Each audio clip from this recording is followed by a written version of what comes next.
For me, I predicted Nongshim to win this series. I didn't think Dplus was going to go through. I had my whole tirades. But if they do win, then we get a tiebreaker, and I love tiebreakers. Yeah. I think tiebreakers are hype. So it's either a win in the Preds or it is a win in our hearts. Yeah. And my Preds as well. I'm very much looking forward to this final game as we see the Camille get banned. This is kind of a special, right, with the Galio, Camille, Shen that we've seen Nongshim run in the past. That's why you see that ban come through. I think it's kind of cute, actually, yeah. So a bit of extra flexibility in the bans. Oh, no. Oh, no. Showmaker still looks excited. He still looks happy. He looks unbothered by the fact that that Dark Binding ruined his entire day and his early night home. As the Yone going to be taken away here. One final ban for Nongshim. And now he has to play this game, and then he has to play another series against KT. Is Shiu going to have... Oh, okay. It's not going to be the first pick Sion. That's what I was about to ask. That would have been very scary. It's not going to be the first pick Ornn either. Yeah. That one was played in game 1. Sion's a really intelligent ban. With Trundle being picked in the last game. It's just Victor, right? Showmaker's saying something else. But we have seen almost every time in this scenario, first pick Victor on blue side. The Pantheon's still up. Oh, that is a big deal, actually, for Lucid. Being able to get a very strong jungler on this patch. Remember, there's no Xin, no Wukong, and no Trundle or Sejuani. So it's likely Gideon heads towards something like Skarner is kind of the only thing left unless he wants to play the Nidalee, which is going to be locked in here. Kingen has played it before, but it's looking like this is going to be the jungle variety. Alex saying, we got an AP jungler. I'm happy to play AD. Looking for the Corki pick here.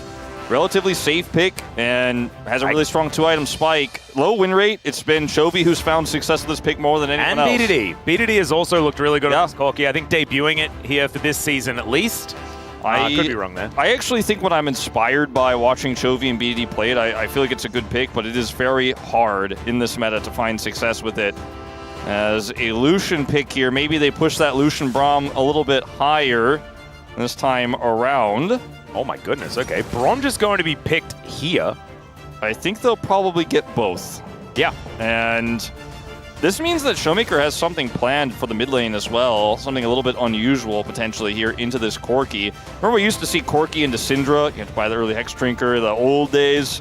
Now I'd love to see Showmaker put it all on the line and call her back out. The thing that I really like about this is oftentimes we see top side of the map locked in for blue side at this rotation, right? Yeah. As the Elise is going to be the consideration here. Alistair is, of course, very, very strong, so they're going to take that one instead. I like this. However, what this meant was that Nongshim couldn't pick an answering top lane. Yeah. And so now you get a bunch of top lane bans. Things are a bit insane. Shiu's champion pool is going to get challenged. So is Showmaker's in theory. I do think... But I think Showmaker's happy about that. I do think that it's... For the side of Nongshim, you want to take away anything that can side lane well, has great wave clear, great pushing power, because the Pantheon is going to pair incredibly well with that, and Nidalee is not great at ganking. You know, she's not great at locking people down. She doesn't have CC really to gank and stop a split pusher when you already have the Pantheon there that you're never going to be able to match in terms of dealing with the side. So Ryze makes a ton of sense here. Yorick would be another pick I'd be thinking about if it wasn't already Fearless banned. Here in this one, Gwen is taken away as well. So I'm curious what their final ban is going to be here. What they think is the best. It's Jax. Okay, that makes sense too. Yeah. Because Camille's already banned as well. So, like, I don't think Shiu's going to be locking a Fiora here. So you kind of have your bases covered right now in terms of the top tier side laning champs in this meta. And Ziggs is going to be taken away. It's actually a really cute one because, of course, there is already AD represented in the mid lane. The Ziggs would fit if they went AD on the top side of the map. I'm expecting Jiu to lock something in here. Yeah, I don't think this is going to be a bot lane Corki. And then you could save counter pick for Kingen. Oh, man. Oh, man. They could actually... You could hold the flex of the Corki, but You could also hold the flex of the Nidalee. Technically speaking... As they're not. It's going to be Renekton. Wow. And they just decide that they want to play Nidalee Renekton, put as much pressure onto Shiu as possible, but now it's face up. He has the ability to answer. The question is there anything that he can pick into this to save him? This is where his champ pool gets tested. Will he play the Gnar into this? You know, is that going to be his game plan? Is he going to look for, you know, something like a Kennen into this? Is it Aatrox or something like that instead? Yeah. Gnar is, I mean, it's good for the lane. If you're ever caught with a ruthless predator as Mini Gnar, you are dead. if the Nidalee's around. Showmaker kind of tipping his hand here a little bit with that Orianna hover. Looks like that's probably what we're going to see, but he's laughing. Maybe it's Syndra? I think Syndra kind of okay in this comp. Could work out. I mean, there's not a ton of great ways to punish her on the side of Nongshim thus far in this one. I mean, if you're going to go out, you want to go out swinging. So this works. Maybe it's Annie. Yeah. Oh, Neela insta-lock. Okay, Gio. Okay, mate. His signature pick. He's waited until the very last game of the season to lock it in. Neela Alistair. Okay, well, this is going to be crazy. Remember, Neela is going to help Alistair get to that critical level 6 a little bit faster with her passive, and Alistair getting level 6, fighting around that really strong top side Renekton Nidalee that you have. If you can get just a little bit of power early in this draft, or rather in this game with this draft, then you can hit that 2-item spike on Corki and start to run the game and just never let go of control. On the side of Dplus, though, they have Annie, which can warp all of these fights, mess up every single combo you're trying to set up, but Neela is so mobile. Like, of the 80 carries that you're going to hit a stun on with Annie, she's not really at the top of the list. You know, she's going to be going in after that and looking for the re-engage. So I really like what Nongshim have put together here, especially when you consider that this is one of those Geo picks. I mentioned it in game 2. Like, you know, he could just slam it down. Yeah, he's super confident in these types of games. And he's found a ton of success. I mean, it's like him and Guma really are the two main players who play this. Yeah, Peter representing for KT, who of course have a lot of stakes in this game. Now they're out of the woods. They get to at least fight for their position in the LCK, but Nongshim, they might be able to just say, oh no, welcome KT. You can just come in right now. Because, of course, the tiebreaker hinges on whether DK can win right here, right now, into Jiu's Neela. Oh, my God. Cinema, ladies and gentlemen.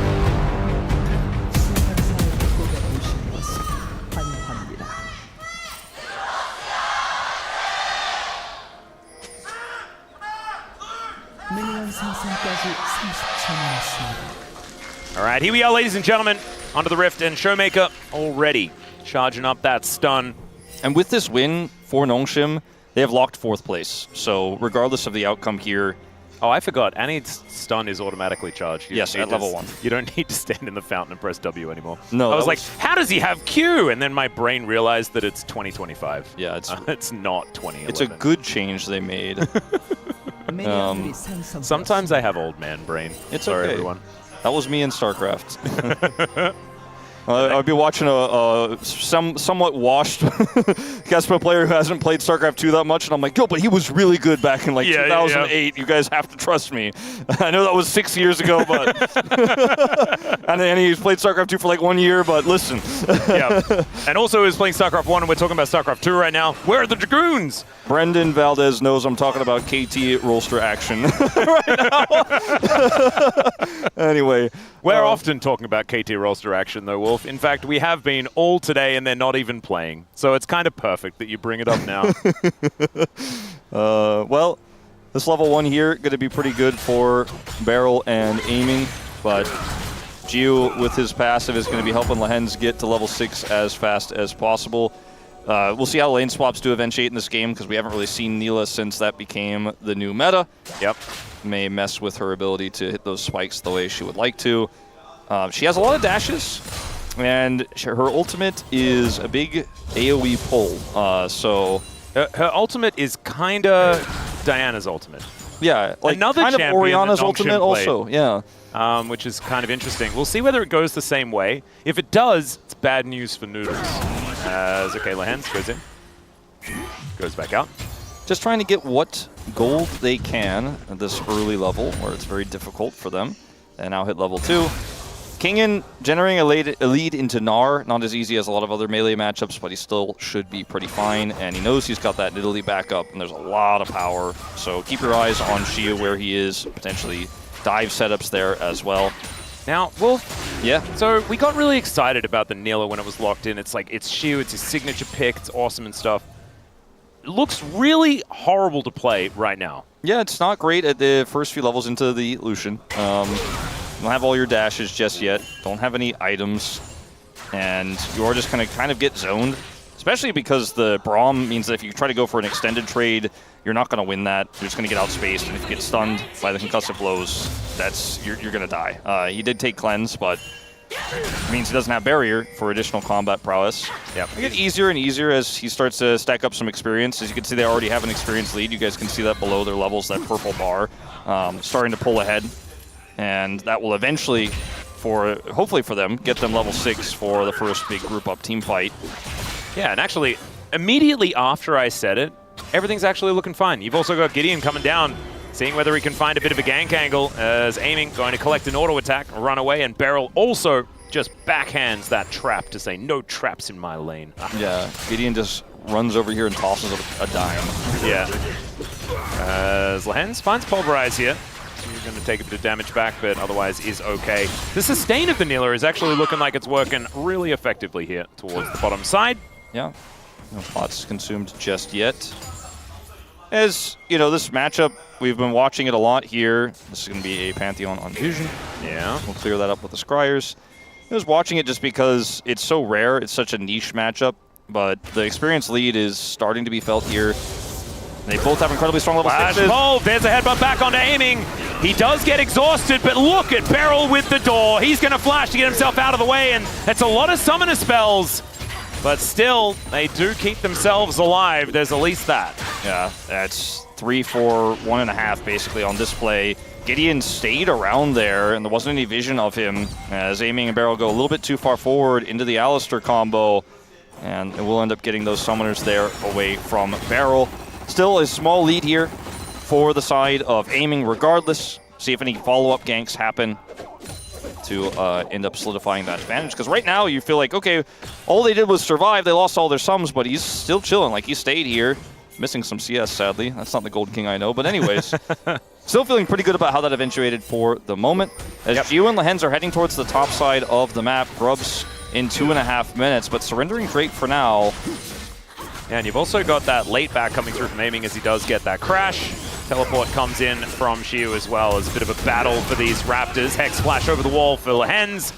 Not too much going to come of it as in the mid lane, however, wasn't concentrating on that. There's a bear. Yeah, level 6 advantage for Showmaker coming in big. I wasn't actually watching that either until I suddenly saw Calyx at 1/3 health. And he did not like what Tibbers was doing to him there.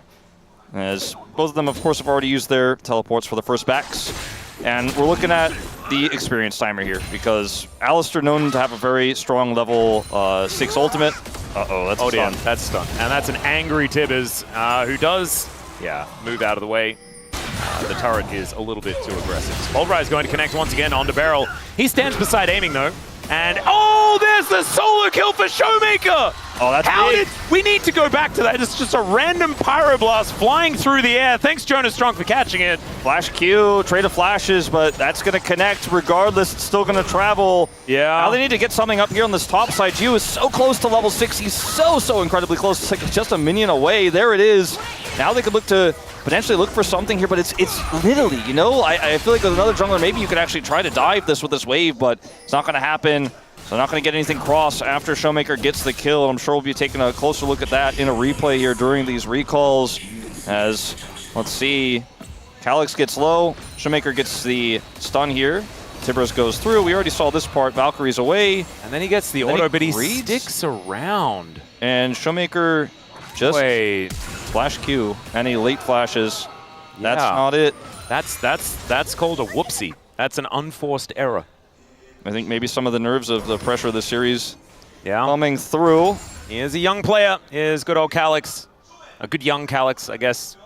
So just use the wrong words. Sometimes that happens.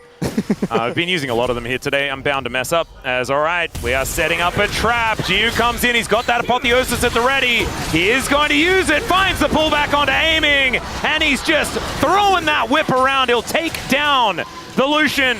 And look to push that wave in. Nice answer here from Nongshim. Would have been better if Calyx had lived. Yeah, still pretty nice position for them. They're on the top side of the map.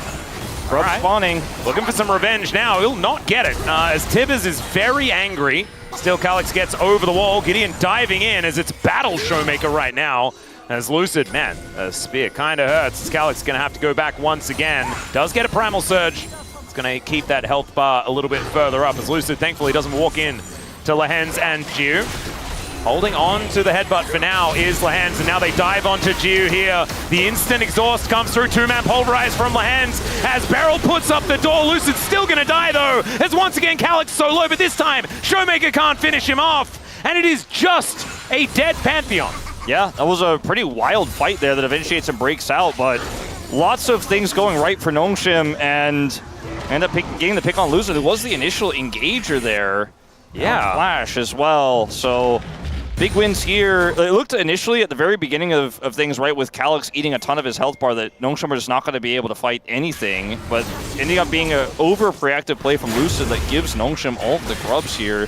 To go all the way back to this, level 6 is here for Jiu, but Lehens is also going to hit level 6 on the play. There's the pull-in, and that's just as easy as it is. Hide in the bush, yeah, apotheosis. And the timing we were talking so much about is, yeah, this is a little bit weird how this one goes, because Jiu has cleanse, so he doesn't really care, and then Lucid has to put up a shield early, and then Lehens just follows, and there's just so many dashes on this champion. Like, you cannot get away. It's Ambessa, but 80 carry version. Yeah. And Lehens is also just finding two-man pulves absolutely everywhere. A little bit greedy from aiming to just walk right up next to his teammate there, as Lucid was making his way back, because this cow is just getting value all over the map. He's 100% kill contribution, 1-0-1 now on the Alistair. Very far ahead of Beryl, at least for now. Also has his Merc Treads done. There's just, there's only one real strong angle here for Dplus right now, and it's the Annie. And he had great laning, and still is going to be very impactful in upcoming skirmishes with a CC. But, it's not exactly the game plan here for Dplus to have a fed Annie. You're hoping maybe the Lucian can translate some of those early laning leads into something, or perhaps your Gnar is able to get some gank pressure there with Lucid, and maybe his ultimate pushes the Renekton behind, and you feel good about that. But this Corki is still on his way to 2-item spike here, and everything else is looking great for Nongshim right now. Yep, the fact that the Corki is behind is certainly fantastic. It's relevant. Like, they need that in this game, because of course if he starts to run away with it, he's the only champion that truly outranges Showmaker outside of Gideon, who just wants to throw some spears around. And so the Annie can be a huge problem in this game. As Showmaker, Molten Shield, it's a bit of extra movement speed. As now, Jiu is thinking about going for the angle. Headbutt going to get flashed there by Showmaker. Trading it for Lehens though, and flash down on Annie. We've said it a billion times over the years. Very, very important, as Lehens is not giving up. Yeah, with no flash on Annie, just to remind those who aren't aware, her engage range is severely reduced. So you feel a lot safer when that is the case. And also a plate went over to Calyx throughout all of that over there on the top side. Just finding himself a little bit less down on gold now. Yep. His Merc Treads picked up, and he's looking for his 2-item spike, as he always is, but I'm worried about how this mid-game goes for Dplus when they don't have a really strong side lane threat, because all of those were taken away, right? The Jax was banned away. They didn't have a way to play through this Pantheon hyper-aggressively, and sure, Gnar can be somewhat of a side lane threat, and we've seen that in the past. We've even seen Hullbreaker Gnar from players like Zeus. I just don't know if this is really the comp where you can afford to build that way. He is winning the lane for now. He's playing exceptionally well, and I think Gnar can certainly be that. We haven't seen it, like you say, because Gnar is very flexible, can be played a lot of different ways. Went for the interruption on the return boomerang. That's a difficult one to make work. Almost hits, doesn't quite. As Jiu getting tagged here by aiming, who does have that first item. Essence Reaver is now done. Bloodthirst is there for Jiu as well, so he's going to be very tanky. We know Jiu. Okay, Beryl. Well, Headbutt Pulp is going to come through. The answering culling is going to be very frustrating here for Nongshim. Does a fair bit of damage, so Beryl is going to be able to make his way out. Yeah, doesn't have to flash or anything like that. Although if he keeps trying to fight for this ward, he might. Yeah, exactly. I was starting to get a little bit concerned there. They do have a person less than their opposition right now, although Grand Starfall is available. And all right, Jiu battling against King in. Nara's on cooldown. He just used it. Wanted Mini Nar so that he continued to be frustrating like this, as we can see. He's just going to have to leave here. He has a Tiamat as well. It's actually kind of cute. I am the fact that Lucid hasn't really made any sort of play with his ultimate this game, when there's been a lot of power points here in the solo lanes, feels like a bit of a missed opportunity. Just so scared of the power of this Alistair Dila, and it's kind of just been hanging around the middle parts of the jungle and hasn't really looked for any sort of aggressive play. But I think that's one of the huge power points you got in this draft, and picking this Pantheon early that they just have not yet been able to utilize. Yeah, not quite working. Our next Drake is going to be a Chemtech. So Cloud into Chemtech means that we're going to get another interesting soul. We'll see whether it is going to be something like an Ocean we have already had today. Is okay, Lehen's going to be charging up the flash, but the concussive blows are going to come through. Stand beside Braum as there's the Apotheosis gets flashed this time around, and the Winter's Bite. They really wanted to land that one. Stun goes down onto Lehen's. The exhaust onto Lucid. He's going to buy some space, and the spear picks the gap and takes down the cow. DK back on the board, evening out the kills. Good spear accuracy there from Lucid, gets him the kill. And unfortunately, even though they found that angle onto Barrel, he is Braum, and you're Neela. Oh, there's the culling as Jew is against the wall, and just one more bullet would have done it.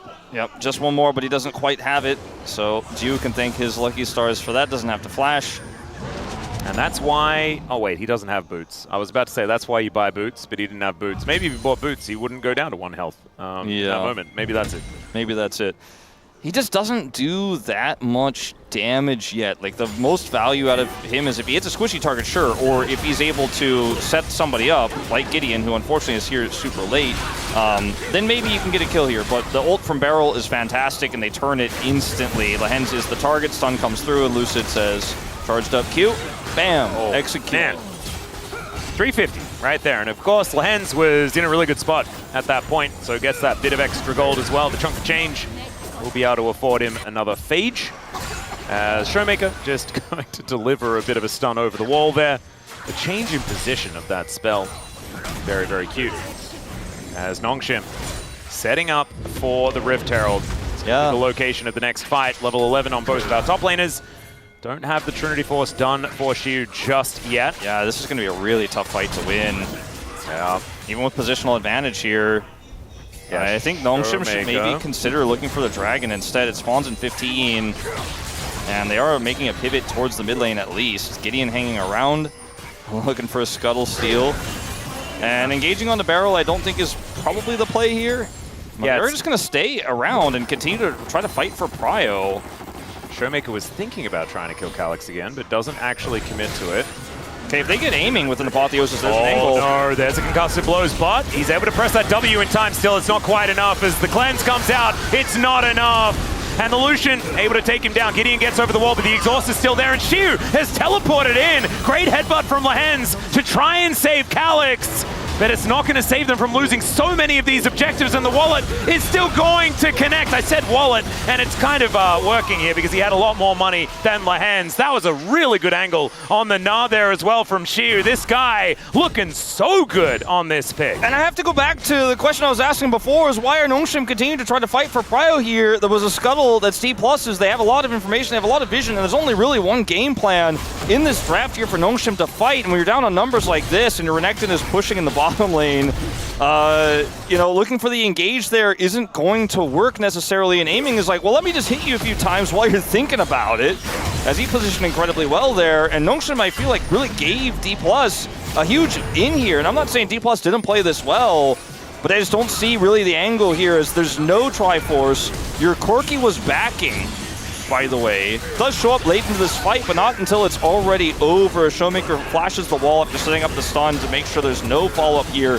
whatsoever. Then the Pantheon ult comes through, and Dplus are just like, all right, thanks for the freebie, as the Renekton just pushes into a turret in the bottom lane. Probably a little bit confused and sad about what transpired up there on the top side. Great wall-up, as you said, to secure that last kill. The Gnar from the brush, like Lehen's didn't even really see it. It was actually very, very cute. As him and Gio are now slightly out of position, as we can see here, as the concussive blows comes down. No unbreakable will, and they're going to break that will, as you can see there. And DK, they did pick up the Rift Herald. That's going to be slammed into the mid lane here. Let's see whether Shu can escape from this one. Gideon hopping forward. Speaking of hops, Shu wants a target to hop onto, and he's not quite going to be... Oh, never mind! Never mind. Okay, never minding. Never mind. As I didn't quite see the fact that Leandre's was completed, so the burn is going to be enough. Bye-bye, Shu. And Lucid lives in between some turrets he's not allowed to be near. No. So it's a trade, but I think it's a big trade up for Dplus. They're able to get that mid-inner in exchange for the outer. Or sorry, the mid-outer in exchange for the top outer. But still, Big money, that's a more relevant turret. And this is going to be feats of strength brought down for DK as they do take this dragon, but they might trade it for an inner turret. This is something that between games 1 and 2, Nongshim really did fix, though, and that was cross-mapping when they miss out on things, right? Yeah, and so this inner turret going down will give them a lot of money. It's just like game 2 where, you know, you can at least keep things a little bit relevant, because in game 1 they gave all the objectives and got nothing for it. In game 2 they gave a significant amount of objectives but got a lot for it, and at least this time heavily committing to take down that turret. And the mid turret was more valuable, but now when you add that the inner and top lane, definitely adds up here. You're tanky, but not that tanky on the Alistar, and a bit of misfortune there for Lehens as Jiu. Just trading really well. But this is the replay, of course, so we know, what it doesn't necessarily end well. Just wanted to utilize his Meganar as well as possible. This ends up getting really close, but like you said, the Leandries is going to be enough, despite Jiu nearly outplaying it here with the hop coming just in time, but he burns anyways. If he had if the minion wave was a little bit closer and he was able to avoid pounce damage, maybe it's going to be okay. It's never mind. It's another inner turret that's just going to be taken. But there is a huge stack of people here towards the bottom lane. I mean, if they can get this inhibitor early, I don't know if that's even necessarily good, but they are looking to lose 2 inners for this, and I think Nongshim are kind of priced into it now. Well, Beryl and Showmaker are here as well, and with 5 people in the bottom lane, I don't think the Annie and Braum are going to be enough to defend this. So inhibitor does go down. Nongshim are changing the meta, man. They're like, let's just kill the Nexus. All right. Well, that might actually work. There's no wave clear. So there's the ulti out of Beryl, as now the Grand Starfall comes in, and maybe they've overextended. Never mind, the Tibbers not going to find the stuns that they're looking for. Tibbers does come back. Beryl gives them the door, stands beside his teammates, and now the culling. Gonna get tanked by one animal after another, and the stun up onto Kingin. No Dominus for you, and now they're hunting down Lehens at the same time. A huge teleport for a Showmaker is coming in at the same time. He's looking to block them off, as Calyx, they are just looking for this Hex Tech. Oh no. Jiu, he's going to die because of this one, as he finds the Pyroblast, and now Showmaker wanting to find even more. We can see Gideon and Calyx are out of there.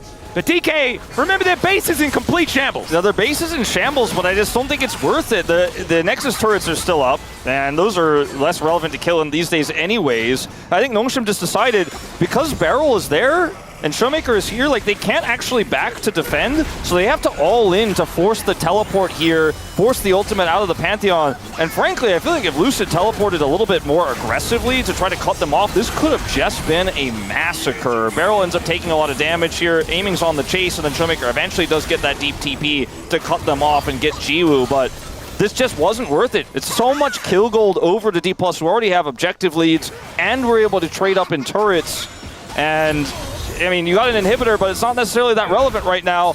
Why, Beryl? Okay, he's over.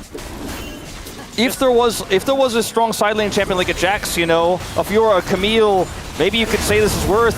Well, maybe this is worth as well. So, okay, Lucid is taking so much damage. Great knockup, though, from Beryl, as Lehens is going to get taken down, and Kingin is going to get cold. It's a double kill for Aiming, who's now looking for even more. Jiu going to have to flash to get away, and Showmaker, he is looming. He doesn't have flash, as the house is going to miss. And so is everything else. Oh, that house does actually connect, but Jiu able to walk it off as Tibbers just scouting the area. All right, that's going to be the Otacon in a bit of a roundabout, scary way. Things looked really rough there for Dplus after the initial exchange until Beryl's ultimate came through, and they do end up winning out, as this is a curious TP from Calyx. Okay, Calyx. Well, he's there now. Okay? He's like, okay, exit kills. If he had package. Exit kills. Oh, I believe he was just spotted. Okay, well, Phosphorus Bomb going to give away his position. Jiu and Gideon moving in. We've got backs coming on through. And Beryl going to get engaged on and should be going down. There's the kill going over to Gideon. And the rest of DK trying to fight this one out. Gideon goes golden in the nick of time, but then Meganar's going to be there as well. well. The trade comes through, the pulverize. And I don't think DK needed to all stick around, but they did. They did get a kill on a Gideon, but they lose 3. It was a tough decision. Do you just let the split backs happen and let a few people die, or do you try to stay together and fight? And you have to consider also that push in the bottom lane that Showmaker was dealing with. We'll go all the way back to this moment here where it looked like, oh, okay, this might have been an overextension for Lucid, but he's able to survive in thanks to Barrel's big ultimate here that pushes them away, and they're able to chase down and find an additional kill.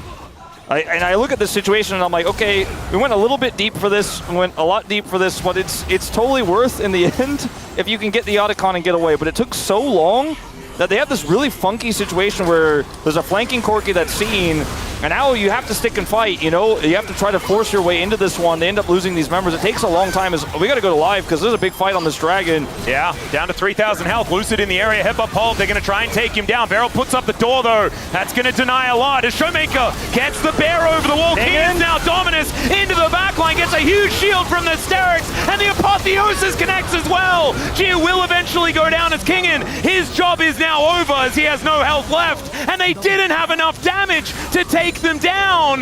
Shiu gonna look for another house. Houses are really big. How do all of these miss? But still, he's gonna be able to lock down the kill. And Calyx is just vacated. Yeah. He wants to head to this bottom lane where maybe he could just threaten to end the game. Yeah, he wants to have that threat there, force them back. So this is gonna be Shiu who backs to answer so they could defend their own inhibitor here in mid. Because if he doesn't go down here and put that pressure on, then Dplus should be able to just get an inhibitor of their own in mid. The question is now, does he get away? I think he will. I don't know exactly where he is. They just know he's somewhere in the area. The question mark pinging him. Now they'll see him on this ward, but he's in a safe spot. Going back all the way back to this fight here, Nongshim trying to turn off the dragon here and look for a big win, but it's a little bit split. Gideon at least is able to secure the dragon. Kingen looking like he has a great angle here, but he's just not quite able to hit the backline targets. And then yes, the knockup comes through from Lehens, but the fight is too broken up. And it's continuing here, Wolf, as well as the flash forward onto Gideon. He goes golden. A see or death moment as Lucid is going to put a spear in him. Well, that is jungler dead and a Baron now up. What did Gideon mean by this? Well, since we came in pretty late, I'm not sure if we're ever going to know.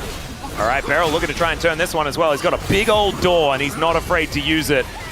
As this Baron is going down slowly. There's no unsealed spellbook here for Nongshim. Oh, look at this Nabar as well. Shiu is ready to start this, but he doesn't have a lot of vision here towards this river. He's getting angry. Calyx is getting in trouble. As Kingen, exactly right, is on that flank angle. As Lehens takes the culling. They need to... Oh, they find it! Shiu dives on top, finds a Nara onto 2. Shiu gonna go down. Lehens gonna follow, and Kingen once again dives in just to go down. And there is the Baron play for DK. This third game should equal a tiebreaker between DK and KT. The most beautiful scripted moment here in the LCK is upon us, Wolf. It looks like we're gonna get it. It looks like that tiebreaker is coming in hot. Dplus able to win the fight, secure the Baron. They haven't been able to blow up the Nexus yet, and of course Nongshim do have those respawns coming through, but that should be enough of an advantage here to really keep this game in their favor. It's only now really that Calyx is starting to get that 2-item spike online to look to team fight, but he's been so far behind this entire game, and the Neela just simply isn't working this far behind. And we don't know how Gideon died or why he was over there, I suppose just clearing vision, but he's punished, and that's the first domino that falls that leads to this really awkward fight and contest for Nongshim that they were never going to win. And the Baron is going to allow them to siege up this base, starting now down with this bottom inner turret. And it's going to take a miracle here. Like the flanking Corki, I don't know if that teleport angle is going to be the one they're looking for. Maybe Kingen could find some sort of angle if he had a ward, but there's nothing. Yeah, and it's so hard to look at this experience gap, right? Like, Neela has an experience passive and is like 2 levels behind. Lehens also having to pop that ultimate very early as they take this inhibitor turret. Inhibitor soon to follow. Bottom lane as well is fresh for the taking. Calyx finds a bit of damage with that big one as they deliver Kingen towards the backline. That's kind of where Kingen wants to be. Never mind, he doesn't want to be there. It is a lot of damage available here. Another culling tanked fully by Lehens, and he will go down. Aiming, just destroying his former teammate there towards the bottom side as Chiu's going rogue. The rest of the team are looking for an angle, but Chiu's just dead. This Gnar is doing so much work. Flashes forward, Gideon again, going golden just to die immediately afterwards. And DK keep their hopes alive here in the LCK. It is tiebreaker time, Wednesday this week. Oh, I can't wait. This is exactly what we needed. I don't know whether we deserved it. I don't know whether it's good for our hearts, but it is definitely fun.